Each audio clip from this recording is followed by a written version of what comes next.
Hello students, I am Soni and today we are going to study about our first lesson, which is plant reproduction, and this is from class 5 science book.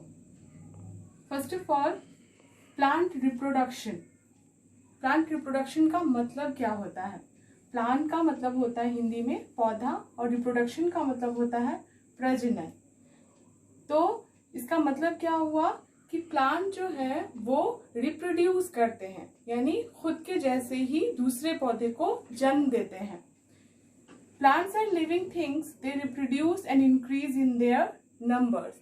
यानी plant क्या है? Living things है, यानी जीवित प्राणी हैं जो reproduce करते हैं और अपनी संख्या को बढ़ाते हैं।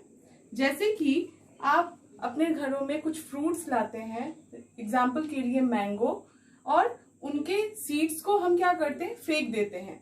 उनके जो भी सीड्स होते हैं उनको हम बाहर फेंक देते हैं और आप कुछ समय के बाद देखते होंगे कि उनमें नए पौधे निकल जाते हैं। तो ये जो प्रोसेस हुआ जिसमें से सीड में से एक नया पौधा निकला, इस प्रोसेस को ही हम लोग क्या बोलते हैं? रिप्रोडक्शन बोलते हैं। यानी प्लांट ने रिप्रोड्यूस किया, यानी प्लांट ने दूसरे पौधे को जन्म दिया। They reproduce through seeds, roots, stem, leaves. यानी प्लांट्स जो है वो किस किस चीजों के थ्रू या किन किन चीजों के थ्रू रिप्रोड्यूस करते हैं। यानी प्लांट्स में बहुत सारे ऐसे पार्ट्स हैं जिनके थ्रू प्लांट्स जो है वो रिप्रोड्यूस करते हैं। पहला है आपका सीड्स, दूसरा है आपका रूट्स, तीसरा है आपका स्टेम और चौथा है आपका लीव्स। तो आज हम लोग सबसे पहले हमारा जो फर्स्ट पॉइंट है वो है सीड्स, और सीड्स को जानने से पहले बहुत जरूरी है कि हम सीड्स के पार्ट्स को अच्छे से समझ लें।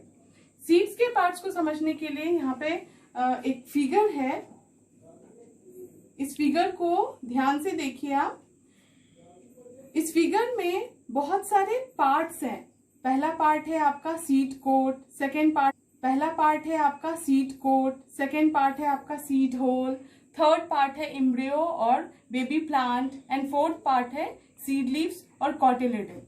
आप जब भी किसी सीड को देखते हैं, आपके घर में चना, मटर या फिर आपका राजमा, जिसको इंग्लिश में हम लोग किडनी बीन्स भी बोलते हैं, तो उनको, उस सीड्स को जब आप देखते हैं तो आप फील करते होंगे कि वो उस समय में बहुत टफ होता है छूने में, यानी कि बहुत ही ड्राई और कड़ा होता है, उसको आप वैसे इजीली तोड़ नहीं सकते।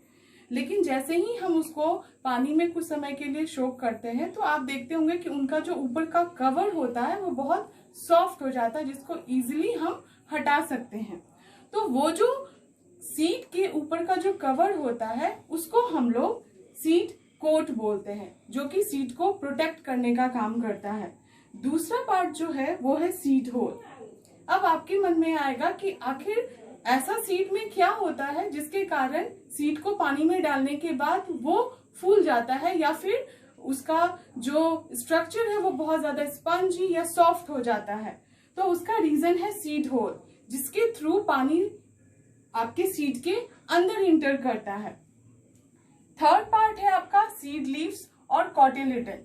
सीड लीव्स सीड का सबसे बड़ा भाग होता है, सबसे बड़ा पार्ट होता है, जो कि सीड के जर्मिनेशन में, यानी जब तक सीड पूरी तरह से जर्मिनेट नहीं हो जाता, उसमें लीव्स नहीं आ जाते, तब तक न्यूट्रिशन देने का काम सीड लीव्स का होता है, यानी कॉटिलेडन का होता है।